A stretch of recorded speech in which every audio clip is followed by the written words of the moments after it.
Republican Congressman Greg Murphy of North Carolina, member of the Ways and Means Committee, and of course, a medical doctor. Congressman, thank you so much for your time this evening. Let's kick it off with the shutdown conversation. We were just hearing from your Democratic colleague. The speaker's talking about a CR by the end of the week. Is that the same timeline for you?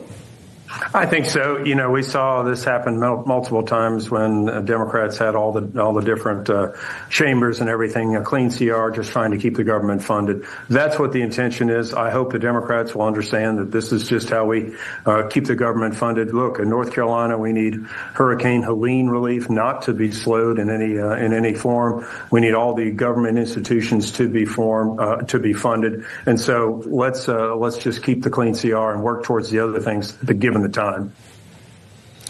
With that said, would it include working towards an extension of the Obamacare subsidies that many Democrats are asking for? I was curious to hear the speaker this morning try not to conflate the two. One is a policy matter that is going to expire at the end of the year. We've got a funding matter that's going to expire a lot earlier. I'm just curious where your heart is on this, not only as a congressman, but as a physician. Should Democrats expect a negotiation after Thanksgiving?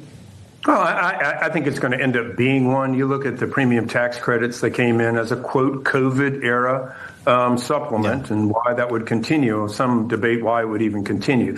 But if you looked at what happened during these premium tax credits, they were giving tax credits for people that made $400,000, more than that, just to have a quote afford assurance.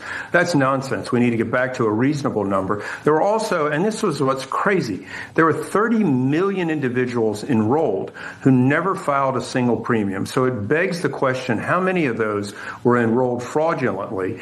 And, you know, the checks get sent directly to insurance companies. So this has been a great boondoggle for insurance companies, as was the ACA. So any of the rhetoric that comes out of the insurance industry that we're going to raise premiums is really just saying, hey, we want to preserve our profits rather than actually pass down savings to patients. No. So, yeah, we're going to have to find somewhere. This thing where you pay no money whatsoever. Look, we live in a world where people have to pay for things.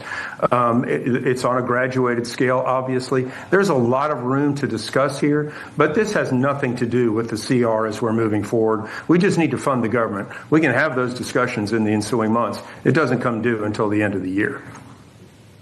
Well, Congressman, I want to continue to lean on your expertise as a physician and talk about what we heard in terms of the hearing around CDC Director Susan Monteris speaking to senators earlier today.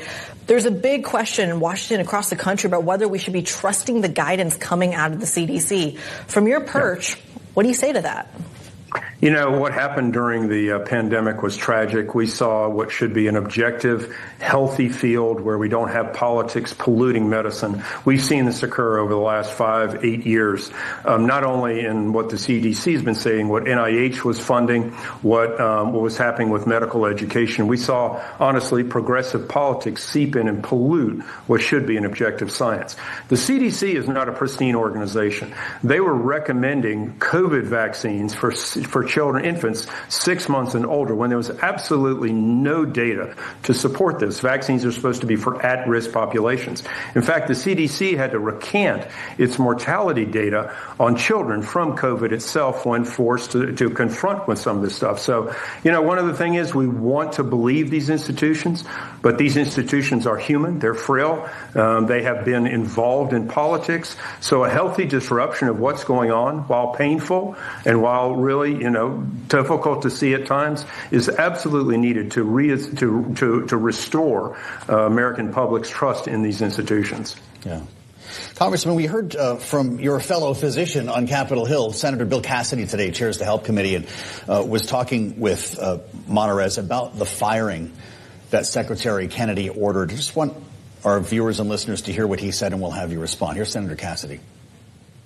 If someone is fired 29 days after every Republican votes for her, the Senate confirms her, the secretary said in her swearing in that she has, quote, unimpeachable scientific credentials, and the president called her an incredible mother and dedicated public servant, like, what happened?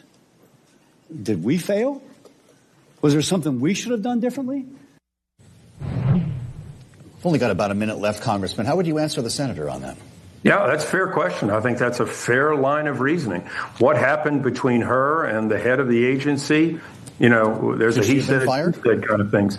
I don't know. That's a difficult challenge with things, but that when you're put in the head of an agency, you have the ability to hire, you have the ability to fire.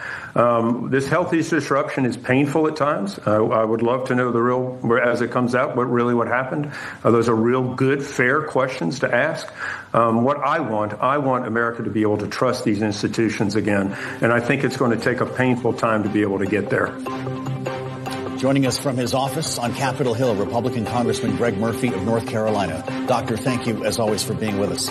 Coming up, Fed Chair Jay Powell says the job market is no longer very solid after